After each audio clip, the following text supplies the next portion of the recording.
the disclosure is the more troublesome remedy. If I did something wrong, then certainly that can be reviewed.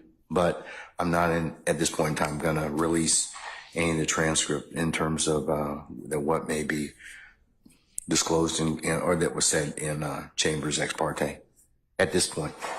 Well, I was told based upon information belief that it would affect his witnesses' testimony in front of the jury, because I was told based upon information belief that depending upon how the day goes, he may go home or not, depending upon his testimony. I'd like to know what that's about. I don't know, Mr. Steele. I don't know. I mean, that's why I would like to know who it is that told you or disclosed this information from Chambers, because I don't know if this person even had, if that conversation was even had within my presence or hearing. I don't. So I would like to have a hearing with the court as a witness, with the DAs as a witness, with the deputies as a witness, with Mr. Copeland as a witness, with his counsel as a witness, the court reporter, transcript. And Judge, I'm not trying to be harmful. Mr. Steele, I think that you're running a very thin professional responsibility line. I don't think you have cover at this point in time. I think you're blowing your coverage at this point. You're really getting yourselves cross purposes at this point in time. Sir, I'm telling you, you are at this point in time. You made some things out of nothing. I think that you're on very precarious ground at this point in time. So I'm telling you at this point in time, he's in custody. We're going to go ahead and start. You can represent Mr. Williams. That's okay. That's fine. I'll take up the other stuff as needed, but I'm not going to take it up right now. Respectfully, I will not. Say again? Respectfully, I will not. I cannot. Sir, you have to. Well, you're going to have to do the best you can at this point in time, because you don't get to extort the court. That's what you're attempting to do at this point in time. Sir, yes, you are. What you're trying to do is, I'm not going forward if I don't get this. You know, it doesn't work that way, Mr. Adams. And I'm telling you at this point in time, I would just kind of govern yourself accordingly. Sir, I'm telling you, as the court, under these particular circumstances, everything will come out as it should. I don't think, sir, I don't have enough information at this point in time to address it. I don't. But I'm telling you at this point in time, there is nothing that was given, said, whatever, this morning that. If there is any accuracy to some of the information that we are. But sir, I don't even know. Your co-counsel won't even tell me who said whatever. Okay. And the challenge I'm having in this particular circumstance is that is such a violation of the sacrosanctness of the court's chambers and an ex parte conversation. You're just glossing over that. You're glossing over that in its entirety. No. It's not, sir. Sir. That's not what happened. That's not what happened. That's not what happened. I'm just telling you, that's not what happened. Judge, respectfully, we are not obligated to simply accept that there's been no violation. We believe that there has been, and the only. Okay, well then no, we're not doing that at this point in time. So you'll have a choice to make. All right, take Mr. Steele into custody, please.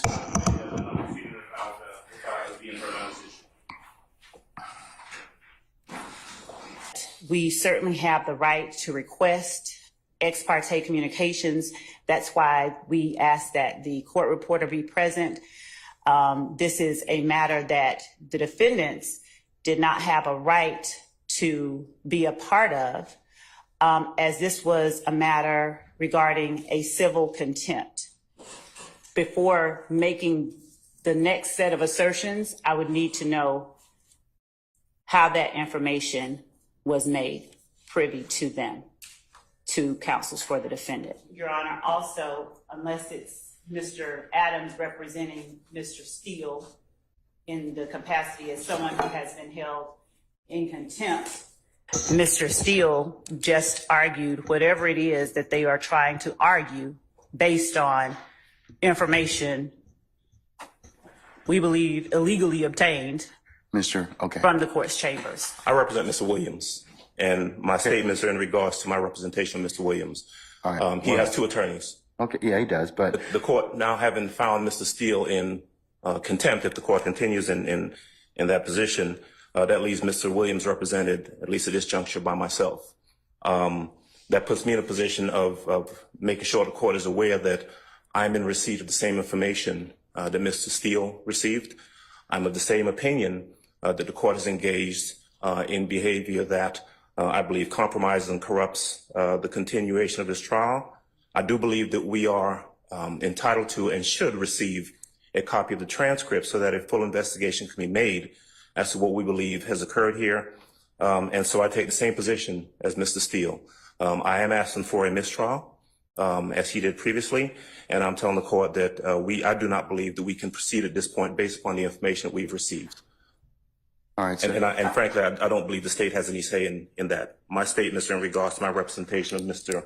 Williams, and if Mr. Steele is going to be held in contempt, I have exactly the same position. I also do not. Well, believe I asked him, so I didn't ask you. Yeah. So, but I'll leave it at that. Mr. Sharp? The ability for the state to paint themselves as the victim constantly in these matters is unbelievable. We are the aggrieved party. Sir, we can't hear you. My client, Shannon Stillwell, and these other young men sitting here as defendants are the aggrieved parties. We were not present. I would like to reiterate. But here's the problem. Here's the Your Honor, challenge. can I just Mr. Sharp, here's the challenge. You got the information in a way that was not lawful to begin with. Sir, that doesn't alleviate the information or make it less valid or invalid. So, because we record these conversations so that they can be reviewed later. We didn't have any conversations that were not recorded.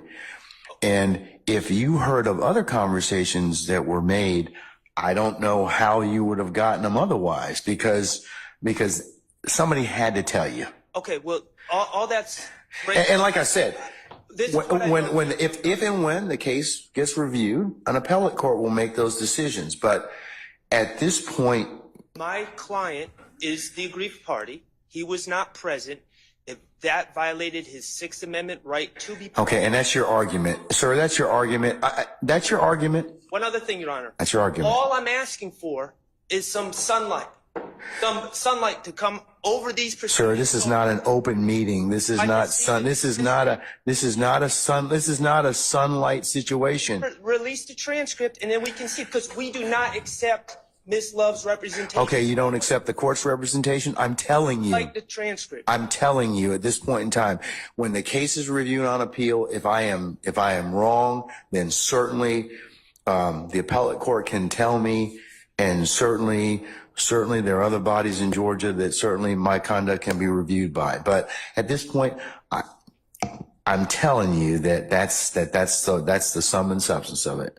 We are trying this case right now to win this case. We are not playing for an appeal. We would like a fair shot at this case right now. We would like the transcripts. We all know that the appellate process in this case is probably going to take decades. Okay. Well, So at this point, I'm, like I said, I need to have a little bit more information in order for me to kind of make some other decisions in this case. I'm not saying that you may or may not get that information, but at this point, there was nothing that was improper about in the ex parte conversations. The court's more concerned about is the disclosure. So, and I understand the court's concerned, but as the counsel for Mr. Stillwell, my concern is the meeting that he was not allowed to be present for. okay, all right. Thank you, sir. Are you going to repeat the same thing again?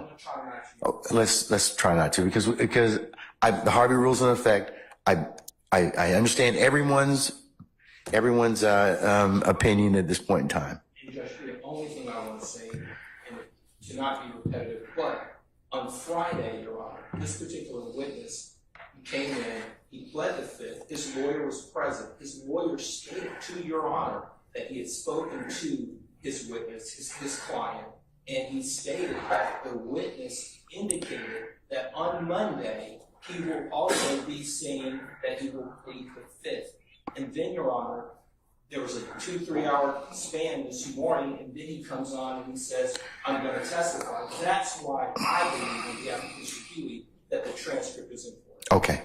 Thank you, sir. All right. Let's get Mr. Steele out, please. You can tell him to put his tie back on.